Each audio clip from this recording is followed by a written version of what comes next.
What's up, fight fans? It's Mike from BuddhasportMike.com. This video is going to be my UFC 133 predictions. In 2011, I'm picking at about almost a 70% success rate. You can check those stats out at BuddhasportMike.com. I'm going to go over the two Facebook fights, the two Spike fights, and the 5 main card fights that are going to be on the pay-per-view. So I'm going to go quick. The first one is Johnny Hendricks against Mike Pierce. In a nutshell, Pierce is very similar to Rick's Story, just kind of a notch below. Hendricks in Story was a 29-28 fight, very competitive. Hendricks, fast up-and-comer. I think he's awesome. I think he's a stud. He's got his first career loss, so I think he's going to be hungry. Not going to be good news for Mike Pierce. I'm going to go with Johnny Hendricks by TKO late in the third or unanimous decision. The second fight, Nam Fan against Mike Brown. It's the Ultimate Fighter against the former WEC champion. I had the pleasure of interviewing both of these fighters leading up to this fight. And also, I had the pleasure of interviewing Johnny Hendricks. All three are great guys. Tough to pick against any of them. You want to root for them. But in this case, I had both guys that I did articles with. So I'm going to go with Mike Brown here. I think Nam Fan's layoff.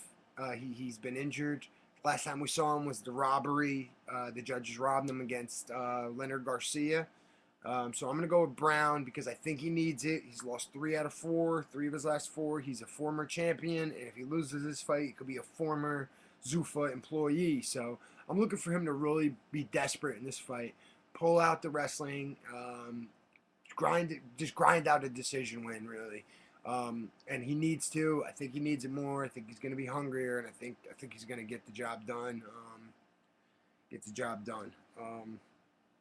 The next fight is the fights on Spike. We got Chad Mendes against Ronnie Yaya.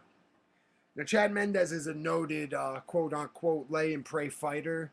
My advice to all you fans out there is to stop using that term. If you don't like that, if you don't like grappling, don't watch MMA.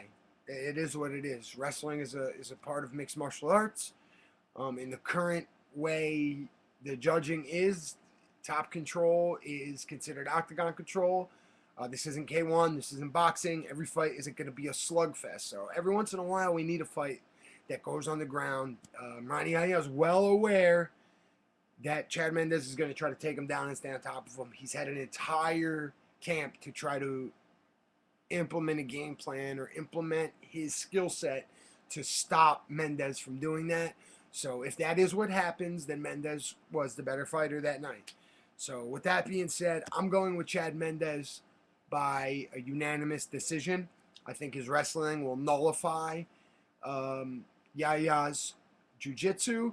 I'm going to look for him to close the distance, pick his spots, get takedowns, up against the cage, the classic wrestler thing. So, it is what it is. So that's how I see the fight going. Yaya could very easily catch him in the submission, but Mendes is undefeated and made some pretty good guys look not so good. That's the best way I could put it. So I'm going with Mendes in that fight by unanimous decision. The second fight on the Spike preliminary card is a fight I'm really excited for, and I don't see how this isn't on the main card, to be honest with you, because Matt Hamill against Alexander Gustafsson. Gustafsson is an absolute rising star. If you people haven't seen this kid fight, you really should. It's a pleasure. He is no question about it, will be in title contention very, very shortly. After he beats Matt Hamill, that's my prediction, and finishes Matt Hamill, whether it be TKO or submission. He will get another top 10 opponent, and he will win that fight too. This is one of the best 5 205-pounder. This is one of the top 5 best 205-pounders in the division the way it stands right now. You can call me crazy, call me whatever you want. This kid is the real deal. He literally outstruck Cyril Diabet in one of his earlier fights in the UFC. And Diabe is one of the premier strikers in MMA. He did that before he choked him out with a rear naked choke. He also beat James Tehuna with the same way, rear naked choke. So I'm going with Gustafsson to finish Matt Hamill in the third round by TKO, or he might catch him with something on his feet and submit him while he's hurt on the ground. Don't know. But Gustafsson will get a win here. And remember, you heard it here first. He will be contending for a title very shortly. First fight on the main card, we got Mike Pyle against Rory McDonald.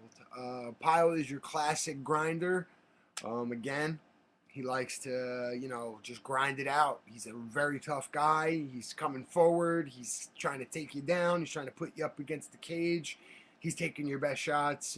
With that being said, he's fighting another kid who I believe is a title contender very soon in the welterweight division, Rory McDonald. Rory McDonald is just a stud. There's no other way to say it.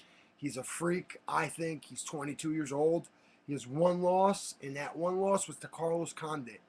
And he was beating Carlos Condit up into the point where he was finished. So right after that, then the kid comes back. Now, this is a young kid. You don't know if it's going to make or break him getting a loss like that. He comes back and he dominates Nate Diaz. Just dominates. It makes Nate Diaz look like a scrub. And that's really exciting for fans like me, like you, that there's young talent like this. So I'm going Rory McDonald. Pyle's a little tough guy. He's a little too tough to finish, I think, at this point in McDonald's career. So I'm going to go with a unanimous decision. But needless to say, I think he will win the fight pretty handily. Probably all three judges will score it 30-27. The next fight is Jorge Rivera against Constantino Filippo. This is the fight that Sakara just backed out of for tearing his ACL. It's the third time that fight got canceled, so UFC, don't try to make it again. I'm looking for Rivera to get back on the winning ways with the TKO here. I think his hands are going to be too much. He's a heavy puncher, good combinations, tough guy. I'm looking for Rivera to knock Filippo out late in the first, early in the second. The third fight on the card is a really exciting fight, in my opinion. Two journeymen, two guys that have fought everywhere you could fight. They both got like 50 professional fights. It's awesome to see these two guys at this point in their career get on a UFC main card against one another. It's very suiting. It's very relevant.